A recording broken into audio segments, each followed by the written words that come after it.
7 continents, 1 world. Bringing you the latest in international news from the WRHU studio in Hempstead, New York on 88.7 FM and WRHU.org. This is Around the World in 30 minutes with Eli Finkelson. Hello, everyone, and welcome back to Around the World in 30 Minutes. I'm your host, Eli Finkelson, to keep you updated on the world around you. Starting off this evening, in honor of International Women's Day, protesters in Mexico City have been calling for the government to take action against the high rate of female gender-targeted violence, formerly known as femicide. The protest took place in Zocalo, the capital's main square, where police officers used tear gas and riot shields against protesters. Nearly 939 women were killed in 2020, according to government officials. On March 8th, thousands of women, many pictured with their daughters, attended the strike at the Capitol. Activists have reported this is the only way to get the government's attention. At least 15 officers and 4 protesters were injured. The United States government will be granting Venezuelans who are currently residing in the U.S. temporary protected status. Due to the political and economic crisis rising in Venezuela, nearly 5.4 million Venezuelans have had to flee their home country. Under the new executive order, Venezuelans will have 180 days to register for TPS. Once approved, they can receive work permits and remain in the U.S. legally. The order will be in effect for the next 18 months. Myanmar's military regime has leveled new accusations against recently ousted leader Aung San Suu Kyi. The military alleges that Suu Kyi illegally accepted $600,000 and 11 kilograms of gold.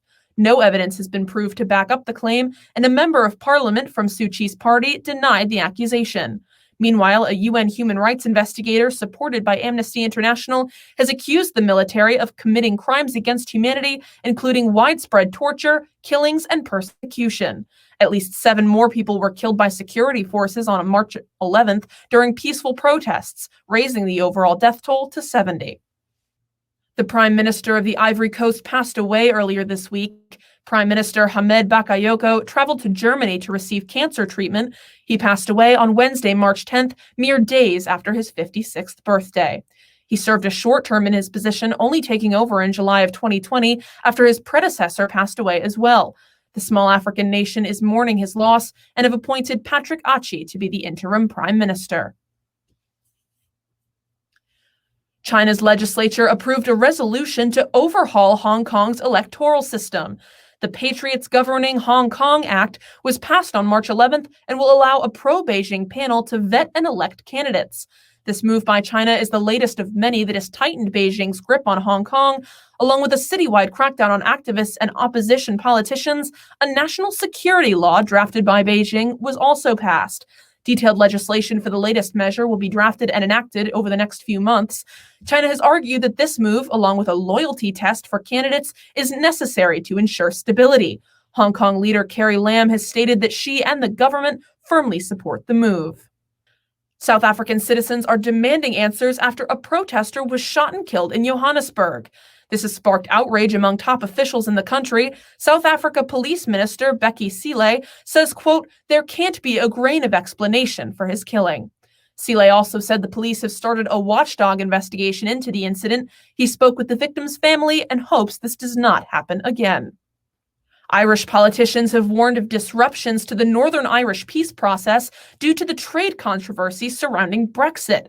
The British government announced a series of unilateral extensions to grace periods for Northern Irish businesses, allowing them more time to adapt to post-Brexit rules. The move led to condemnation by Irish Minister of State for European Affairs Thomas Byrne, who accused the action of violating the Northern Ireland Protocol of the EU withdrawal agreement. The condemnation comes a week after loyalist parliamentary groups withdrew their support for the Good Friday Agreement, which ended the 30-year period of violence in Northern Ireland known as, quote, the Troubles. Saudi women's rights activist Loujain Al-Hathloul has lost her most recent appeal on charges of acting against the Saudi government. She has been an advocate of allowing Saudi women the ability to drive. While the government lifted the ban, Al-Hathloul was detained in May of 2018 for, quote, inciting change to the basic ruling regime and serving a foreign agenda inside the kingdom. Al-Hathlul was released on probation in February after 3 years in prison, but is still subject to a 5-year travel ban. She alleges that during her confinement, she had been tortured, sexually harassed, and denied access to an attorney. Russian authorities have blamed a widespread Google outage in the country to a fire at a data processing center in Strasbourg, France. The fire, which occurred on the night of March 10th, erupted at a facility belonging to French cloud service provider OVH. OVH provides access to approximately 1.6 million customers across 140 different countries. Several online services were affected by the blaze, including French governmental websites and popular online survival game Rust. Russian media watchdog Roskomnadzor, which recently placed sanctions on Twitter for hosting illegal content, tweeted that Google and YouTube disruptions in the country were due to the fire. Fortunately, no one was injured in the blaze, which was declared a major incident. And an Australian man has pled guilty to outraging public decency for filming and taunting police officers as they lay dying.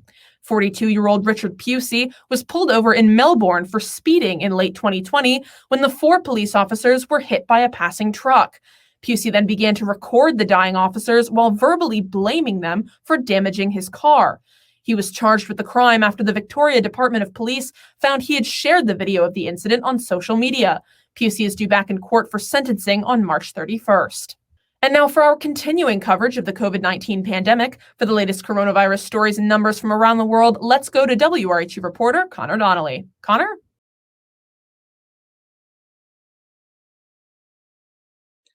Thank you, Eli. Good evening, everyone. I'm Connor Donnelly with your COVID-19 World Outlook. France, Germany, and Italy are the latest countries to suspend the use of the AstraZeneca vaccine over the concerns that it could cause blood clots in some patients. The World Health Organization, as well as AstraZeneca, have said there is currently no evidence that blood clotting is in any way related to the vaccine. The European Medicines Agency will meet to discuss the concerns, but says the vaccine should remain in use until further notice. Over 17 million Europeans have received the vaccine so far, with only 40 cases of clotting reported. The decision to suspend the vaccine by major European powers follows the suspension of the dose by Ireland, Denmark, Norway, and Bulgaria. In Latin America, Brazil is experiencing a resurgent wave of the virus that has led to the highest death rates of the pandemic so far. While new COVID variants believed to have originated in the Amazon were originally causing issue in Manaus state, hospitals throughout the country are now struggling with a lack of ICU beds and medical oxygen. In Rio Grande do Sul, hospitals are being forced to turn away new patients due to a lack of supplies. Brazil has been averaging over 60,000 new cases each day, with a total of 278,000 deaths so far. Mexican President Andrés Manuel López Obrador is expressing criticism at the United States government for not helping the country with vaccine supplies. In a speech, López Obrador thanked India and Russia for vaccine donations. The United States is currently reserving the majority of vaccine supplies for domestic use. Mexico has approved 6 different vaccines so far and has administered 4 million doses. In the Middle East, Iran has begun mass production of the domestically approved Coviran Barakat vaccine. Government officials say they will initially be able to produce 3 million doses per month before ramping up to 20 million doses by June. Iran is relying on home-developed vaccines as well as imports from India and Russia after banning the import of vaccines developed in the West. Protests have begun in Jordan after at least 6 hospital patients died due to a lack of medical oxygen. Protesters took to the streets in defiance of lockdown curfews in the cities of Irbid and Aqaba to rally against the deaths as well as worsening economic conditions of the country. They allege the emergency laws enacted by the government during the early days of the pandemic are being used to curtail their civil rights. In Asia, Japan is considering issuing certificates to those who have been vaccinated. Member of the Japanese Diet Taro Kono suggested that certificates would only be in response to foreign requests in order to facilitate reopening international travel. Japan has had a relatively slow vaccine rollout, but expects to receive enough doses to cover healthcare workers by early May. India is experiencing an uptick in cases despite declining numbers earlier this year. Cases are hovering around 25,000 daily, with a total of 158,000 deaths since the start of the pandemic. India has so far administered 30 million doses of the domestically manufactured vaccines, but plans to increase production to inoculate 300 million people by the end of the summer. And across Africa, more than half of the countries on the continent have received doses of the vaccine.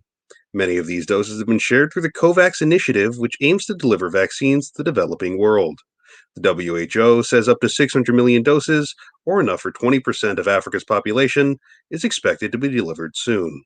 For Around the World in 30 Minutes, I'm Connor Donnelly. Back to you, Eli.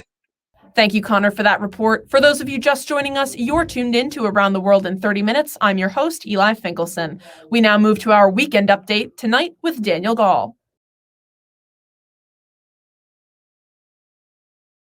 Hello, I'm Daniel Gall, and here is your Around the World special report. Going along with the theme of today's episode, the Asian country of Sri Lanka has announced a proposal towards a permanent ban on burqas on the grounds of, quote, national security. 2 years ago, an Islamic militant group led a series of coordinated attacks on Catholic churches and hotels in Sri Lanka. This ended up killing over 250 people. The attacks led to a temporary ban on all face coverings in the country as they were hunting down the organizers of the attack. They are now planning on making this burqa ban permanent. Public Security Minister Sarath Weerasekaara spoke out in favor of the newly proposed legislation. Weerasekaara told the BBC that burqas were, quote, a sign of religious extremism and that people wearing it were, quote, affecting national security. Islamic rights groups in the country have spoken out against the proposed legislation, but have come to no avail. Weerasekaara has the bill proposed and is simply awaiting parliamentary approval. Likewise, Weerasekaara has called for the closing of over 1,000 Islamic-based schools. He feels as though the schools should not have the power to teach what they want and feels they are rooting Islamic extremism. We will keep you updated as the story evolves. With your Around the World special update, I'm Daniel Gall. Let's now move to our featured topic of the week. Switzerland is the latest country to ban the wearing of full face coverings, namely hijabs and burqas. The new law was narrowly voted in by a 51% majority in the country, led by the Swiss Conservative Party. I spoke with Ines El-Shikh, co-founder of the Purple Headscarves feminist Muslim women's group, based in Switzerland and Geneva.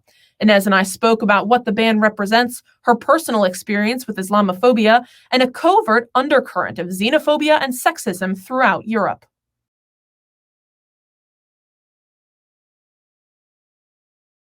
Well, once again, thank you so much for taking time out of your evening to come and speak with me about this really important issue. My first question for you is just, can you tell us about the new ban that's just passed in Switzerland? Okay, so thank you for inviting me. I've never been physically to New York, but now I'm I'm on air in New York, so very strange feeling. So about the burqa ban that just passed in Switzerland, as you may know, Switzerland has a system of direct democracy, meaning that we vote not only on electing a representative, but also on topics that we have to decide on. The people has to decide on whether they accept proposals or not that then enter the law and the constitution. So the nationalist, xenophobic far-right party called the People's Party, SVP in German, has made a proposal like a few years ago about banning the face veil, and it's the same party that proposed 10 years ago the minaret ban. So meaning that there is a history behind this ban. So the Swiss people had to choose whether or not they agree on this particular Muslim attire ban, and the people voted last Sunday, and unluckily the ban was accepted by the people by a very tight majority of 51.2%. So this is now the new reality in Switzerland that will be applied in Switzerland, as well as it is in a couple of other European countries such as France, Netherlands, Austria.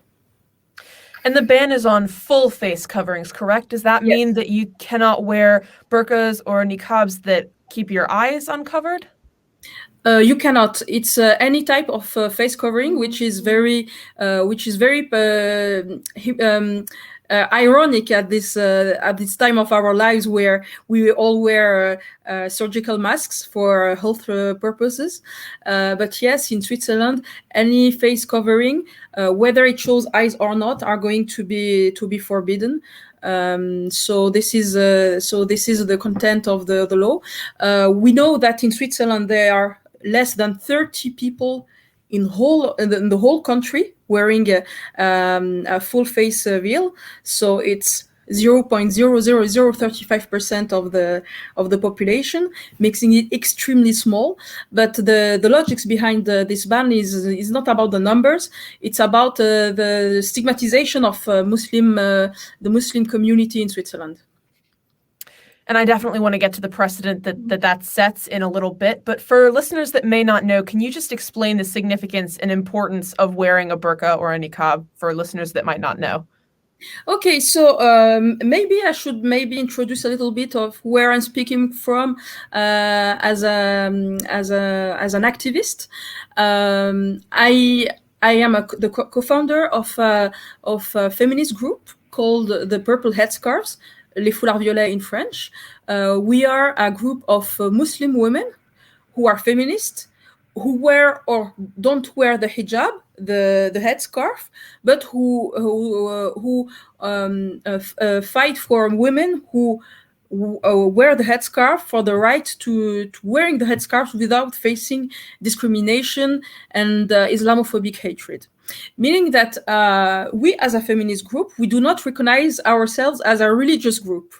We are not, you will never see us taking a stance on whether the hijab or the burqa is mandatory in Islam or not, or if it's, what is its signification in theological terms or not. All what we are is that we are a feminist group, so we do not enter in whether women, why women want to wear the hijab, the headscarf, or the niqab, but we want to fight for self-determination and the right for women to be empowered to choose whether they want to wear it or not. So as a Muslim, I have my own my own interpretation of niqab. I have my own interpretation of hijab, but I do not allow myself to propose to other women to adhere to my own belief on these topics. All I want to know is that are they free to take their own choices or not. And it's interesting that you bring up the concept of freedom. Yes. Do you believe that this ban infringes on the rights of women? Yes, it does. Even if the number of women who wear the niqab in Switzerland is extremely small in Switzerland, still what we made as a feminist group is that we went to encounter these women, we interviewed them and asked them how does it feel for them facing that face ban. So what they told us is that most of them chose freely. All of the women that we spoke to told us that they chose freely to wear the niqab, that for them it had a deep, important signification in terms of their faith. They do not politicize the act of wearing the niqab. They solely do it on the basis that they believe it's a way for them to show their faith, to live their faith, and to carry their faith with them all day long.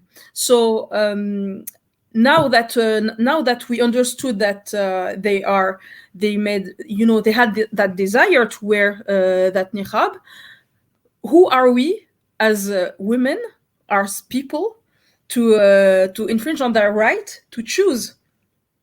So that's why we enter this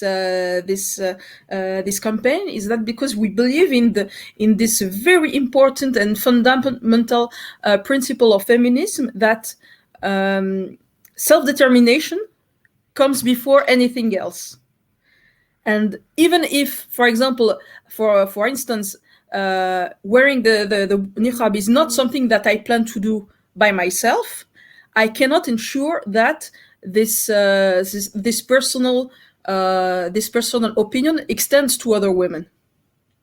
We believe that self-determination is important, whether it's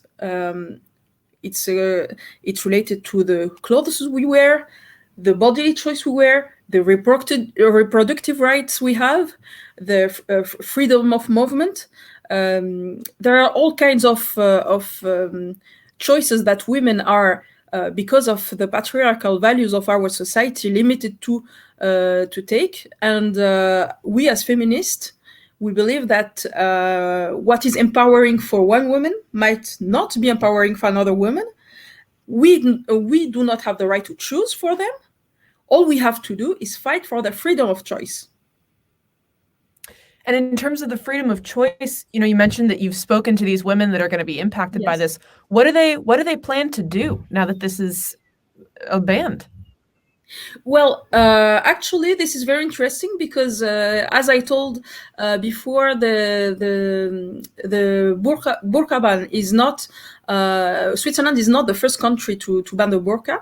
There are several countries in Europe who already banned it, amongst them France. And France banned it 11 years ago, actually.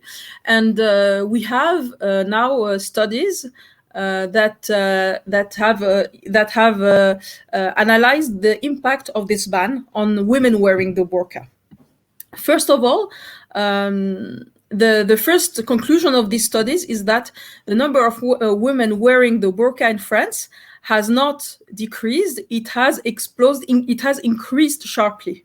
Why? Because in a context where there is discrimination, marginalization of one community, having something that is forbidden becomes even more desirable, because it becomes like like an identity by itself. To be able to wear something that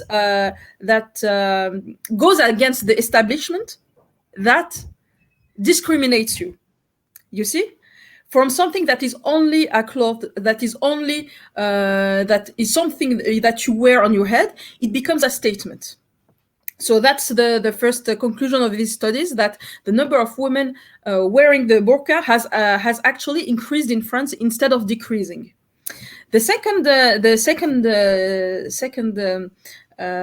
conclusion of these studies is that the violent acts, Islamophobic acts, the attacks on Muslim women has sharply increased these last 10 years. Why? Because when there is this prohibition regime, this prohibitive laws, people feel, Islamophobic people, like any person in the street, would feel empowered and have the right to attack a Muslim woman, because they would feel that the law is from their side. So this is something that was observed by these studies, that the number of attacks on Muslim women has sharply increased in public space. And the third conclusion is that how do these women react? They do not take off the burqa. They do not take off the headscarf. They just feel so intimidated to go outside, because they know this is where they are the most likely to be attacked. So what they do, they tend to stay at home. So while we people who are fighting for the burqa ban say that they are doing so in order to free women, the actual result of it is to actually lock them at home, because they are too afraid to go out and face violence and hatred.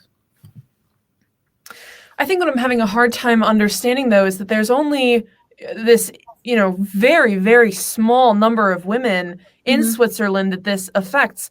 What is the point? Of course, the easy answer would be racism and Islamophobia, but can you dive into that? What is the point of making this ban a law?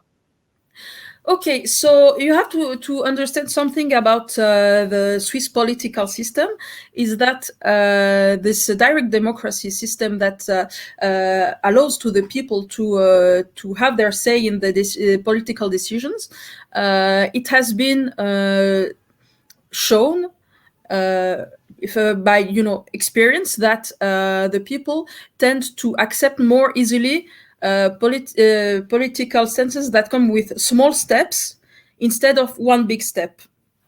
And what happens here is that, for example, the nationalist party, the xenophobic party, tried in several instances to impose not a ban on the burqa but on the hijab, the headscarf, like the headscarf that shows the face, that actually concerns much more higher number of people who are concerned, who are wearing the hijab, than people who are wearing the niqab. So they failed at going that bigger step of prohibiting the hijab. So what they do is that they start by a smaller step, which is banning the burqa, and they know it's easier to impose because a bigger number of people oppose the fact of wearing a burqa. It's easier for them to advocate for it. So it's a first step, and then from that they build on. For example, they already announced that their second step is going to be banning the headscarf from schools, from public schools. So this is, this strategy of one step at a time. So us as feminist organizations, we've also been very concerned by this strategy, and we try to cut it from the basis. And you've mentioned this conservativist party a couple of times now. They're the ones that brought the referendum to the vote, that brought the things about the last several years. They're quoted as having said things like free people show their face, and have called the burqa and the niqab, quote, not normal clothes.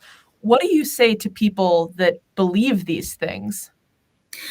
Look, I think that very openly xenophobic and racist rhetorics do not work as good as they used to be, because most of Swiss people would not agree if they would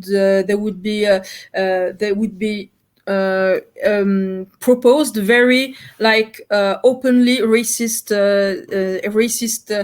policies. So what these parties did, and it's not only in Switzerland, it's also in France, it's also in Netherlands, it's also in Germany, is that they conceal Islamophobic, xenophobic, and racist policies behind a fake concern for human rights, preservation of European identity, or women's rights. So, for example, the People's Party, the xenophobic party, nationalist party, who has campaigned for the burqa ban, has been using arguments saying that they are fighting for the rights of women's rights, but that same party opposed every single political proposal that has been made for women's rights for the past 50 years, meaning that they have been opposing wage equality laws. They have been opposing anti-harassment laws. They have been opposed to open and safe abortions. They have been opposed to many things that grant women equal rights to men. But now they are taking this stance on burqa just because it serves an interest, meaning that there is a real issue of exploiting the language of feminism in order to impose anti-feminist policies. And this is, and like I said, this is not only in Europe. It's not only in Switzerland. It's in all over Europe right now. And this is the tendency that is now showing in Swiss politics. But we should not be mistaken by this, because the people who founded the Nationalist Party, this Nationalist Party, have been very active in racist, sometimes fascist organizations. And for example, some of the people who are very active today in proposing this burqa ban in the 80s and 90s, where were they at? They were campaigning in Switzerland for, they were lobbying for apartheid South Africa, for maintaining the relations between Switzerland and South Africa at the time where the world was, going into this very important step of sanctioning South African apartheid and boycotting it. These people were campaigning and lobbying for maintaining the relations with the apartheid state. So the racism they've been showing all over their careers still shows, but with a different wording, if I might say. You've painted a pretty bleak picture of this subcurrent, this enormous subcurrent of xenophobia and sexism, not just throughout Switzerland's government, but really coursing throughout Europe right now. Yes. What precedent do you think that this ban, as well as the fact that there are many others like it in several not small countries, we're talking about, global powers like France, Belgium, the Netherlands, right? Large countries. What precedent do you think that this subcurrent of xenophobia and sexism sets in the modern world? Well, I think this is very worrying. Actually, what we are witnessing now is a narrowing of the opportunities for women and minorities to fight for their rights safely. So, for example, we as the Purple Headscarves, we've been very active with other feminist organizations. We've been, very. They've been very supportive of us, but we've seen as well the very the sheer hatred of our stance. We've received blackmail, we received threats, and all these things are being normalized today. This kind of very very open violence tends to be normalized. So I think that the rise of the far right in Europe, and in many other places in the world, has disinhibited this very conservative movements to be more assertive and more violent towards progressive and organizations and activists. Now you mentioned violence a lot. Mm-hmm. And obviously you've said that's to be expected because bans like this cause people to be empowered when they feel like they have the right to attack women. What kind of violence are we talking about here? What have you heard? For example, things that I've heard and witnessed, and some of them as well experienced myself, is people, for example, having spitting on women, on Muslim women in the street, or trying to take off her hijab, sexual harassment occurring, and at the same time Islamophobic insults. Or also, and this is not per se street violence, but this is another kind of institutional violence. For example, discrimination on the workplace. Discrimination on the workplace upon being hired, meaning that, for example, I would tell you something that happened to myself as I was interviewed for a job. The interviewer asked me, what do I think of Osama bin Laden? I was like, I'm here just asking for a job. So just upon the recognizing that my name is of Arabic descent, he felt empowered and allowed to ask me this kind of questions. Women wearing headscarves are already prohibited in a certain number of jobs in Switzerland. For example, they cannot work as teachers. They cannot work in any state functions such as police officer or in a hospital or all kinds of jobs that require direct contact with the general public. So these discriminations are very real, and they impact very harshly Muslim women and their ability to find stability and stable income and jobs. So there is a continuum between, street violence, harassment, and discrimination. If you don't mind if I ask, what did you say? How did you feel when this man asked you this question? I was, to be honest, I was maybe for a couple of seconds. I was like, how do I react? Right. How do I react? I just stayed dead silent for a couple of seconds. And the sad thing is that upon telling that story to my friends, I realized that I was not the only one. All of them had stories like this. Some of them were asked whether they condone terrorist attacks. Some of them have been asked if their brothers were terrorists.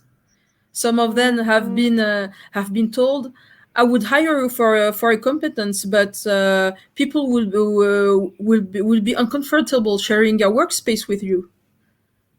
These kind of things are common. So discrimination is very real, and many Muslim women are already paying the highest price of these racist and xenophobic policies, even before the burqa was banned. So let's focus on something more positive. Tell me about your women's feminist group. Tell me how you're the co-founder of that group. Tell me how that got started, what you guys do. Tell me about that. Okay, so this is a story, like, should I say, almost a love story. I don't know if you heard. I don't know if you heard about it, but in 2019, in Switzerland, women organized a national women's strike. Why? Because women in Switzerland have a wage gap of about 20% with men, and women in general wanted to do a national strike. So this movement of the national strike, the grassroots organizations started campaigning for it a couple of months before the happening of the actual strike. It was set on 14th of June 2019. Why that specific date? Because it was exactly 30 years after the voting on the Swiss Parliament of the law for equality between men and women, and that date was chosen because 30 years after that vote, there was still no substantial equality in terms of economic rights and in terms of sexism in general that is still prevalent in Switzerland in so many ways. So when grassroots organizations started to organize the strike, we as Muslim women, we were among us talking all the time, talking about things that we've seen, that we witnessed, things that we lived, and we were saying, no one but us can speak about our truth, about what we experience. So we had this idea of why don't we make, inside of this national strike and demonstration, a section of Muslim women wearing headscarves, and we chose the color purple because it's the color of feminist movements. And I don't know if in the United States is the case, but here in Europe, the purple color, which is a mix between the red and the blue, it's a color that mixes equally red and blue, meaning kind of reaching equality by using the same amount of red and blue. And Muslim women chose to wear these purple headscarves and to participate to the march and protest for their rights. So this was the first event that we organized. And after this event that was really successful, because when we started talking with our friends, we were like 15 people, and we launched that call for joining us. And the day of the protest, we had like 120 women wearing a purple headscarf. So, and there were so many women that were telling us, it's the first time of my life that I get to speak and openly about what I face as a Muslim woman and how I live with this discrimination and how it affects me. So we started. So we said, okay, after the success of this march, we were reunited and we made a couple of events. We organized workshops for Muslim women, introduction to feminism. We organized as well protests. We made a lot of networking with feminist organizations, and that's how we carry on our fight for the last 2 years. And when this law about the burqa ban was set for the vote, of course we mobilized all our network, and it's the grassroots, it's the groundwork, field work that we've been doing for the last couple of years that has paid now in making civil society working with us. You have to see the first polls when the proposal was first proposed to people, like a couple of months ago. The polls showed that the people were going to accept it by an overwhelmingly high proportion of people, like 67% of people accepting it. When we started campaigning and after our campaign, it shrinked to a 51%, meaning that the efforts that we brought to this campaign and all the public debate that we made happen had a very strong impact on public opinion here in Switzerland. Well, I know we've covered so many different topics today, and it's been remarkable having you on the show. Is there anything else that you'd like to add on anything that we've covered? No, I would suggest to people to visit our social media. I think that there has been so much inspiration for us from the United States. For instance, for example, Black Lives Matter movement, which has been such a strong inspiration for us, and the way they work and the way they voice their concerns and the way they organize. So you've been an inspiration, and I hope that it can go both sides. So just visit our social media and ask us questions, talk to us. We'll be very happy to answer and reply.